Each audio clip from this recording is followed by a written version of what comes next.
प्यारे बच्चों, आज हम स्वर संधि का तीसरा भेद वृद्धि संधि के बारे में पढ़ेंगे। इससे पहले बच्चों हम स्वर संधि के दो भेद पढ़ चुके हैं। नंबर 1 क्या था? दीर्घ संधि। नंबर 2 गुण संधि। नंबर 3 क्या है बच्चों? वृद्धि संधि। और इसके बाद दो भेद और बचेंगे। नंबर 4 यण संधि। नंबर 5 अयादि संधि।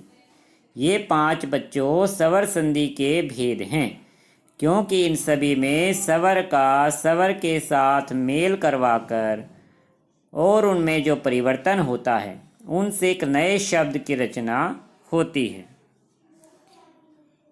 दीर्घ संधि में क्या था बच्चों? अगर आपने इनके नियम समझे हों तो हम इनके उदाहरण अच्छे से समझ पाएंगे और उन्हें याद करने में भी आसानी होगी। दीर्घ संधि में क्या था कि समान वर्ग का ह्रस्व या दीर्घ स्वर समान वर्ग के ह्रस्व या दीर्घ स्वर में मिलता है और एक नया स्वर बन जाता है।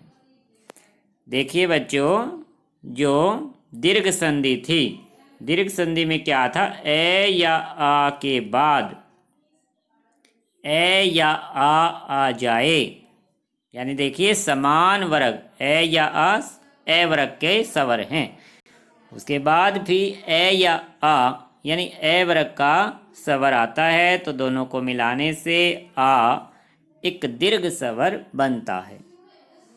इसका दूसरा नियम क्या था कि ई वर्ग के बाद ई वर्ग आ जाए तो अब क्या बनता है? दीर्घ ई।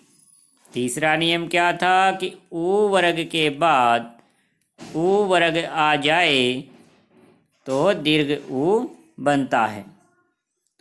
ये बच्चों दीर्घ संधि के 3 नियम हैं। इसके बाद हमने गुण संधि के बारे में पढ़ा था। गुण संधि में क्या होता है? समान वर्ग में समान वर्ग शामिल नहीं होता। इसमें तो देखिए ए वर्ग में ए वर्ग का स्वर शामिल है, ई वर्ग में ई वर्ग का स्वर शामिल है, ऊ वर्ग में ऊ वर्ग का स्वर शामिल है और दीर्घ स्वर बन जाता है। ये अंतर आपको याद रखना है। यह है दीर्घ संधि के 3 नियम। इसके बाद हमने पढ़े थे गुण संधि के नियम। गुण संधि में क्या है बच्चों? ए वर्ग में ए वर्ग के 2 स्वर हैं बच्चों, ए आ, ये ए वर्ग के स्वर हैं। इसके बाद ई वर्ग के स्वर आ जाएं या ए वर्ग के बाद ऊ वर्ग के स्वर आ जाएं या ए वर्ग के बाद री आ जाए, तो ये क्या बन जाते हैं बच्चों? ये क्रमशः ए ओ अर की ध्वनि में परिवर्तित हो जाते हैं। ये स्वर बच्चों क्रम में अब आपको याद रखने हैं कि ए आ के बाद ई, ए आ के बाद ऊ वर्ग, ए आ के बाद री। ये 3 नियम थे हमारे गुण संधि के। इसके बाद तीसरे भेद में बच्चों वृद्धि संधि। इसमें भी क्या है? ए आ के बाद ए अय हो तो दोनों के मेल से अय हो जाता है। आपको अंतर याद रखना है, तभी आप इनको समझ पाओगे। इसीलिए मैंने इनके नाम सीरीज में याद रखने के लिए कहा था। और जब ओ औ हो तो औ बन जाता है। इस मेल को वृद्धि संधि कहते हैं।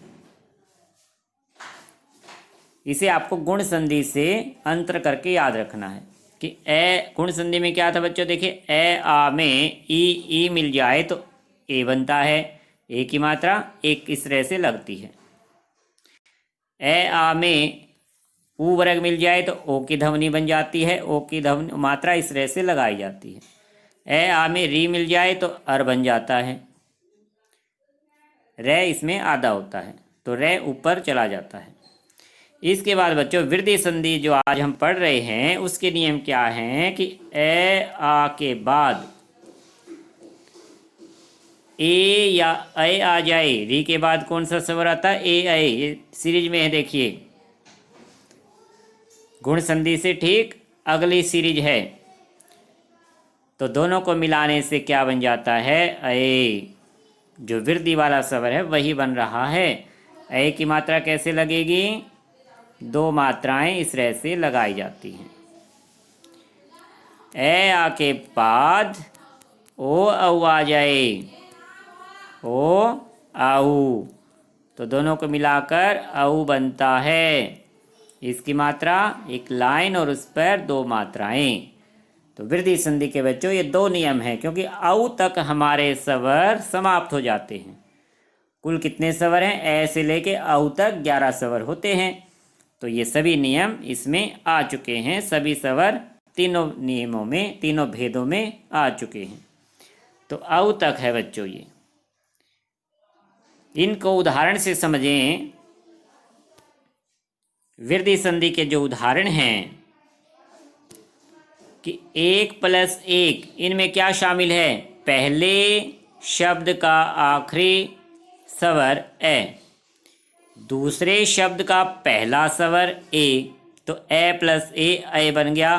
तो एक एक बीच वाले अक्षर पे देखो बच्चों, दो मात्राएं जो लगी हुई हैं आई की मात्राएं हैं। तो इस तरह से बच्चों ए + ए तो भी ए बनता है, और आ + ए या आ + ए तो भी ए बनता है। यानी दो मात्राएं सभी शब्दों में देख सकते हैं। बीच के अक्षर पे ए की मात्राएं, और जब ओ मिलेगा या औ मिलेगा तो औ की मात्रा बनी हुई है।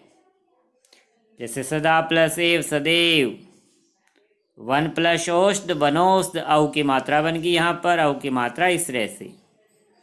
ए की मात्रा केवल व्यंजन पे दो मात्राएं होती हैं, और औ की मात्रा में लाइन भी होती है और दो मात्राएं भी ऊपर लगती हैं। तो मात्राओं का भी आपको ज्ञान होना चाहिए। तो ये थे बच्चों वृद्धि संधि के दो नियम। तीनों संधि के भेद आपको याद रखने हैं। स्वर संधि के अब तक हम 3 भेद पढ़ चुके हैं। तीनों के नियमों को आपको समझना है। एक बार अच्छे से समझ लोगे तो फिर आगे कभी दिक्कत नहीं आएगी, क्योंकि क्लास 6 से लेकर 10th क्लास तक यही संधि रिपीट हो रही हैं। इसलिए आप इन नियमों को समझकर इनके सभी उदाहरणों को याद करेंगे तो आपको जल्दी याद हो जाएंगे। आज आपको वृद्धि संधि के सभी उदाहरण याद रखने हैं, करने हैं, और पिछले जो 2 भेद थे दीर्घ संधि, गुण संधि, उनको भी रिवाइज करना है। अच्छा बच्चों, नेक्स्ट टाइम हम पढ़ेंगे यण संधि, जो कि स्वर संधि का चौथा भेद है। धन्यवाद।